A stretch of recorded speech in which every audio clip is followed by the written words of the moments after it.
TikTok, sebuah aplikasi yang terlihat menyenangkan dan tidak membahayakan. Karena setelah dipikir-pikir, apa yang bahaya dari aplikasi yang mayoritas penggunanya ngelakuin sesuatu yang bodoh, sampai joget ke lagu yang trending, sampai giveaway duit ke orang yang membutuhkan.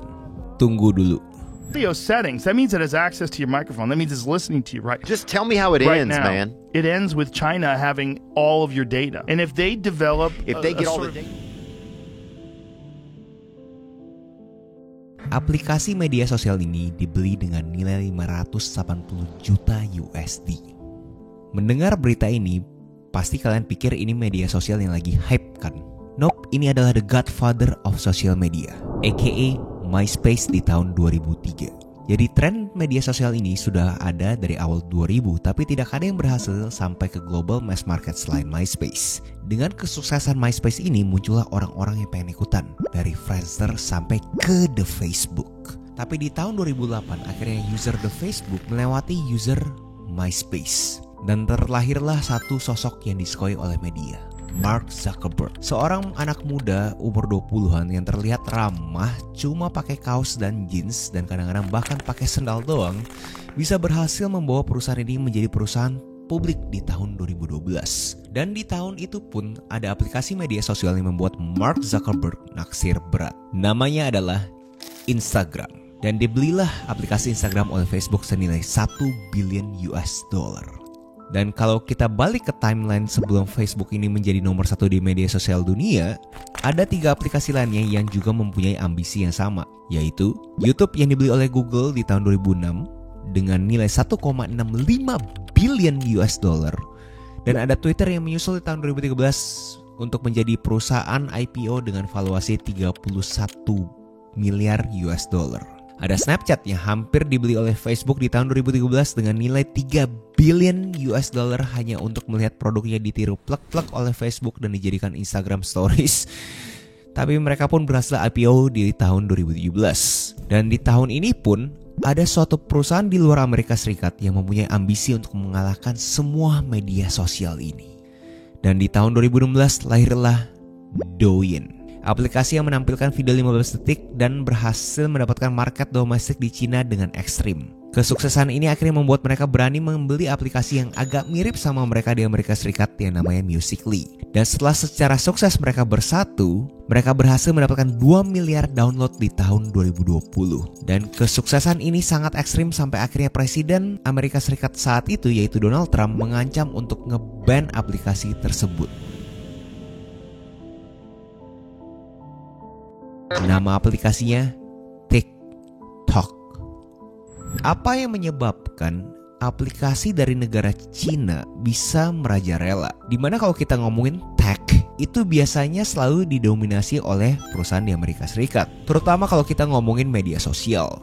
Yang paling kontras diantara semuanya adalah algoritma TikTok. Di zaman dulu namanya media sosial itu home-nya adalah teman-teman yang kita follow. Sambil berjalan, Facebook pun akhirnya melakukan iterasi terhadap algoritmanya, termasuk Instagram. Tapi mereka itu masih arahnya ke foto. Sedangkan video, layaknya kalau kita lihat dua konten ini, mana yang kalian akan lebih konsumsi lebih lama? Jelasnya video.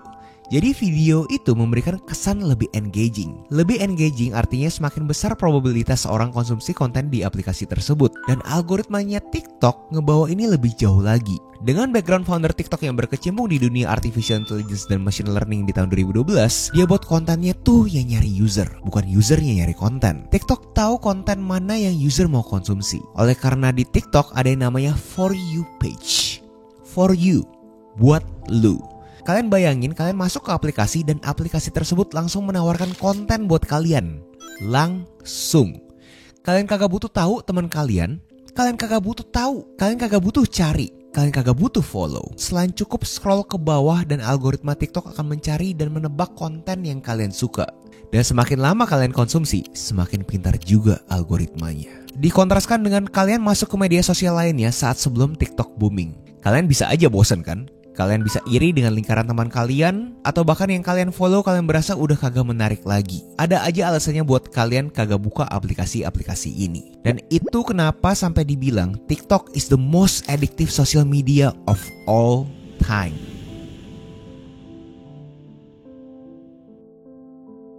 Mayoritas dari pengguna TikTok adalah Gen Z, di mana saat pembuatan video ini umurnya masih sekian.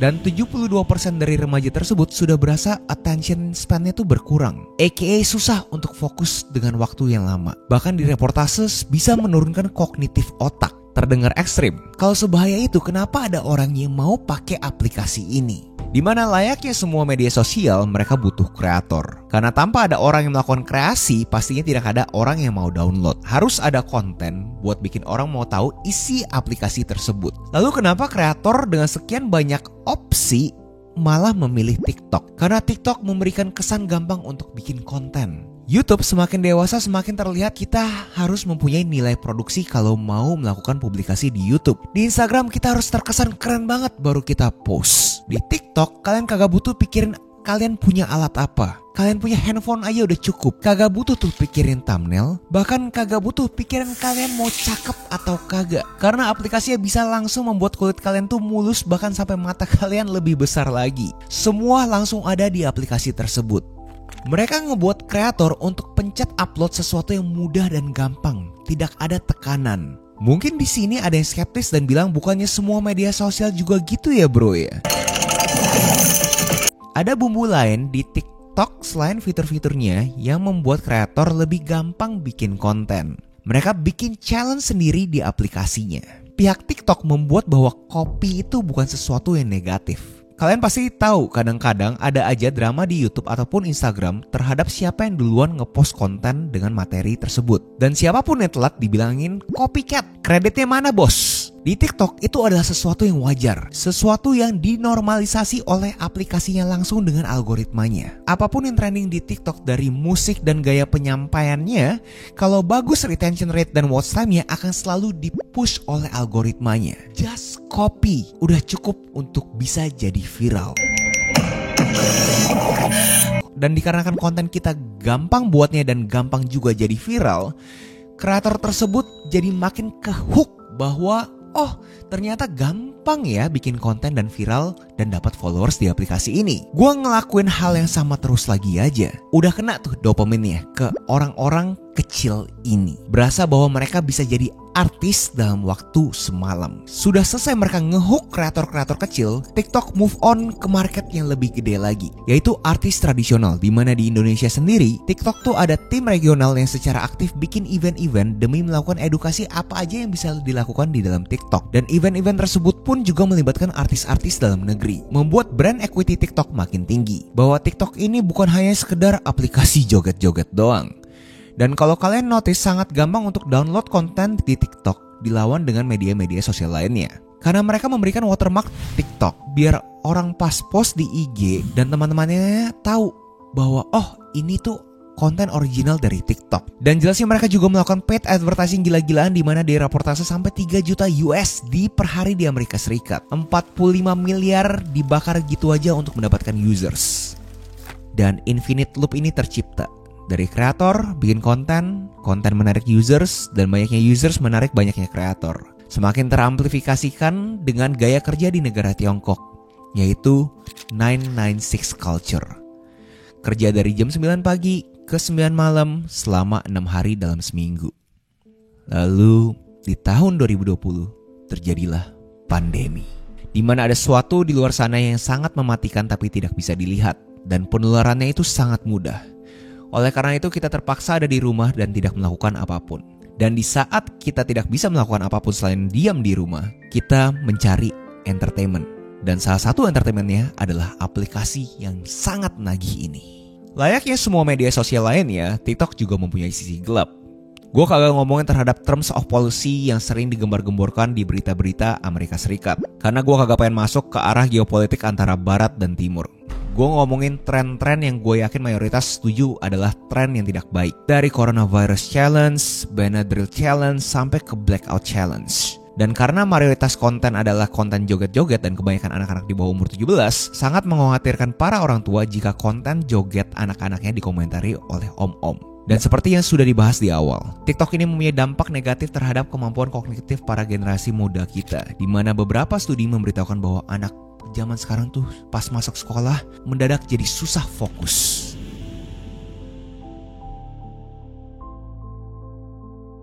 Dan belum kalau kita ngomongin spesifik Indonesia, banyak konten pamer, di mana konten-konten pamer ini teramplifikasikan dan akhirnya malah memberikan bencana ke beberapa orang. Beberapa peran antagonis TikTok jelasnya bisa kita makrokan dan bisa kita generalisasi ke semua media sosial. Dan gue berani komentar terhadap community guidelines robotnya TikTok itu bahkan lebih cekatan dibandingkan media sosial lainnya. Kalau ada yang senonoh atau bahkan benda yang membahayakan seperti pisau akan cepat mendapatkan community guidelines strike di TikTok. So apakah sebenarnya aplikasi ini merupakan peluang?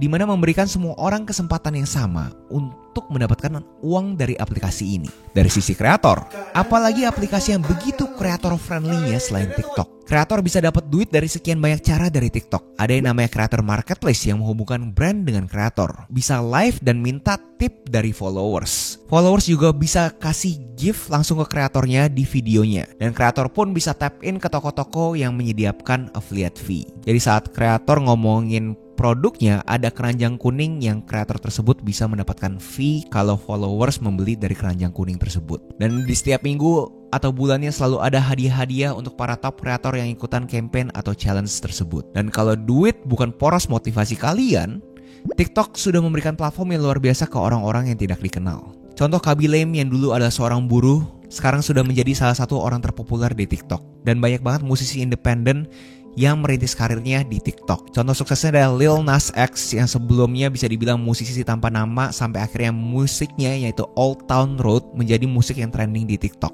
Cerita-cerita seperti ini harusnya teramplifikasikan ya. Karena ada suatu platform yang memberikan kita kesempatan. Literally, kalau kalian emang menarik, kalau konten kalian itu dikonsumsi, kalian akan diberikan hasil. Itu kan yang namanya meritokrasi.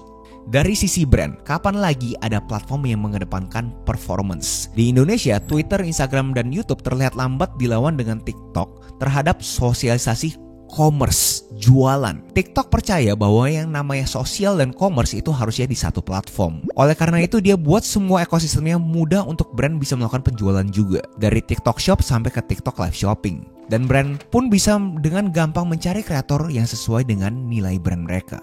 Walaupun jelasnya ini bukan cuma TikTok, kita juga bisa generalisasi ke semua media sosial. Tanpa ada media sosial, dulu brand-brand kecil mana bisa mempunyai kemampuan untuk mendapatkan impresi yang tinggi. Karena tidak semua brand mempunyai budget untuk taruh iklannya di billboard ataupun TV. Tapi dengan adanya platform-platform ini, brand-brand kecil pun bisa melakukan direct marketing yang lebih efisien lagi. Gue tidak mau terlalu fokus dengan sisi negatifnya yang menurut gue bisa digeneralisasi ke semua media, termasuk tradisional media. Tapi kalau kita lihat secara objektif gimana dunia ini bergerak, memang semakin kesini, commerce, perdagangan zaman now, kagak cuma transaksi gitu aja, harus dengan konten. Dari dulu juga selalu via konten kan ya, dari TV, buku, atau teman kalian. Tapi zaman sekarang udah ada platform yang menyediakan semuanya di dalam satu aplikasi. Dan kalau kita lihat dari aplikasi yang dulu fokus di commerce doang, akhirnya bikin fitur untuk bikin konten. Menurut gua, orang ini mempunyai ambisi yang besar. Di Indonesia tuh bukan cuma mau makan market Tokopedia atau Shopee. Dia mikir global. Bahkan kalau ngomongin global, dia tuh bukan mau ngalahin ekosistem Facebook. Menurut gua yang dia mau lawan adalah Google. Dia mau bikin search itu tidak relevan lagi, di mana secara data terlihat Gen Z kalau search sudah prefer TikTok dibandingkan Google. Apakah menurut kalian TikTok itu peluang atau ancaman? Setiap kali ngomongin media sosial, gue selalu lihat ada dua spektrum. Mau itu TikTok, IG, ataupun teman-temannya. Dimana kalau gue ngomongin yang demografi lebih tua, secara umum mereka tidak suka dengan perkembangan media sosial ini. Bikin mereka takut anak-anak zaman now mempunyai kecenderungan untuk memilih main HP-nya dibandingkan pergi keluar dan bermain sama temannya. Bahkan ada yang jauh banget komentarnya bahwa mereka punya gaya berbicara di internet bisa menjadi gaya berbicara mereka di dunia nyata. Dimana sekarang katanya anak-anak muda itu kalau ngomong tuh disingkat. Atau ya balesnya cuma pakai emoji. Jadi ditakutkan kemampuan kognitif mereka tidak berkembang semestinya. Belum ada yang bilang anak zaman sekarang itu narsistik, self-centered. Karena media sosial ini kan bikin kita semua mempunyai profil dan profil tersebut mempunyai status sosial kan. Siapa followers lebih tinggi, likes lebih tinggi, views lebih tinggi. Oleh karena itu bikin anak muda zaman sekarang tuh mikirnya gue dulu nih sebelum orang lain. Di konteks ini gue pengen kasih kalian contoh referensi buku yang namanya How We Got to Know. Dimana di sana memberikan studi kasus saat kaca itu diciptakan. Karena saat pertama kali ada kaca di dunia ini jelasnya membuat orang lebih memahami bentuk mereka kan ya. Dimana secara rasional dan logika, gue yakin itu juga membuat mereka lebih narsistik. Tapi kalau gue minta kalian ubah sudut pandang kalian menjadi yang lebih positif dibandingkan negatif, kita pikir sebelum ada media sosial, berapa banyak dari kalian berasa bahwa kesempatan itu tidak sama di dalam konteks pemain-pemain kecil. Gue kagak ngomongin secara spesifik terhadap kreator loh, karena gue yakin kalian udah males dengerin orang-orang kreator ngomong mereka mulai dari nol dan abis itu sukses gila-gilaan di TikTok dan Instagram. Males kan dengerin kreator-kreator itu ngomongin gimana caranya TikTok tuh ngubah hidup mereka. Gue ngomong spesifik terhadap usaha atau bisnis. Atau lebih spesifik lagi UMKM. Kalian bayangin sebagai orang yang mempunyai usaha kecil yang tidak mempunyai akses atau kapital untuk bikin iklan di TV, radio, atau bahkan billboard. Mendadak mereka mendapatkan kesempatan untuk mengakses calon pelanggan mereka dengan memakai jempolnya mereka doang. Lu kalau nanya gue, menurut gue itu adalah sesuatu yang luar biasa. Dan buat kalian yang pengen mempelajari fenomena media sosial ini yang sering disebut dengan creators economy, gue mempunyai kabar baik untuk kalian. Kalian bisa ikutan kelas gue yang namanya Ruang Kreatif. Ruang Kreatif adalah sebuah komunitas di mana gue, Agus Leo Halim, akan memberikan 12 modul interaktif untuk kalian mengerti bagaimana kalian bisa menghasilkan dengan konten, aka cuan. Mau kalian itu kreator atau kalian itu business owner. Dan akan selalu ada mystery guest yang luar biasa untuk setiap minggunya di komunitas ini. Ini bukan cuma teori, tapi ada praktek langsung apa yang harus kalian lakukan dan bahkan langsung pitching dengan brand di lapangan. Dan udah banyak banget warga kreatif yang membagikan hasil mereka dari menerapkan apa yang diajarkan. Semua testimoni ini pure dari warga kreatif yang masuk ke Ruang Kreatif. Kalian bisa tinggal pause sendiri dan baca sendiri. Buat kalian yang tertarik untuk batch kedua ini, buruan langsung cek link di deskripsi karena harga ini akan berubah di tanggal 17 September. Gue pribadi sendiri on the record bilang bahwa kreator itu sudah bisa dijadikan profesi, dan sebagai brand kalian harus mempunyai kemampuan untuk adaptasi ke pengembangan teknologi zaman now.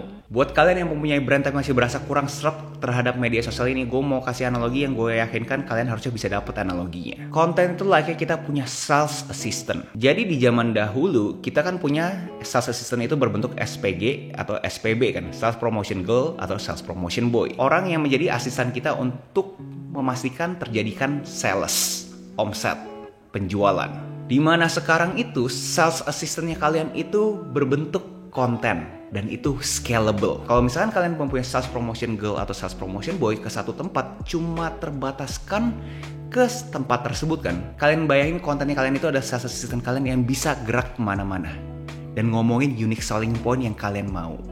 So, buat kalian yang frekuensi, mau kalian kreator ataupun business owner, buruan cek link di deskripsi sebelum kuotanya habis. Balik lagi ke aplikasi ini, ancaman atau peluang menurut gue tergantung sudut pandang mana yang mau kita ambil. Karena ada beberapa reportase yang bilang bahwa TikTok di Cina itu nge-push konten-konten edukasi dan dikonsumsi. Berarti mediumnya itu bisa dibilang sesuatu yang netral kan, itu hanya suatu medium. Tapi konten-konten di dalamnya adalah yang buat ya kita-kita juga. Yang kalian kategorikan receh, sampah, ngeprank doang, tidak bertanggung jawab, yang konsumsi kita-kita juga. Jelasnya bukan berarti semua konten yang ada di media sosial itu konten sampah atau receh. Karena sekali lagi konten receh, sampah, tidak sehat adalah sesuatu yang subjektif. Poin yang gue ingin sampaikan di akhir video ini adalah be mindful. Jangan konsumsi sesuatu layaknya kalian robot. Coba aktifkan otak sistem 2 kalian yang tidak intuitif untuk kasih tahu ke kalian apakah aktivitas ini mengkonsumsi konten tersebut produktif atau tidak produktif. Alokasikanlah waktu dengan bijak. Itu aja video essay hari ini. Nextnya kalian pengen gue bikinin video essay apa, tinggal komen aja di bawah. Jangan lupa like, comment, subscribe, nyalain notifnya, share ke teman kalian, and I'll see you in next video. Salam kreatif. Gue tahu sih bakal ada yang komentar di bawah kenapa gue kagak bahas secara geopolitiknya. Dimana TikTok itu kan adalah senjata. Emang gue kagak pengen arahnya ke sana karena gue berasa ini bukan channel politik. Tapi kalau misalkan menurut kalian gue harus ngebawain hal yang seberat itu, tinggal komen di bawah aja. Mungkin gue pikir gue coba bikin channel baru untuk mengalokasikan beberapa topik yang berat-berat. By the way guys, thank you banget buat kalian yang udah nonton sampai sini. Karena secara data hanya ada 1% dari kalian yang nonton sampai sini. Dengan segenap hati, aku pengen bilang makasih. Bye. Cuan dengan konten sebenarnya hanya problem solving, di mana semua orang bisa membuat konten.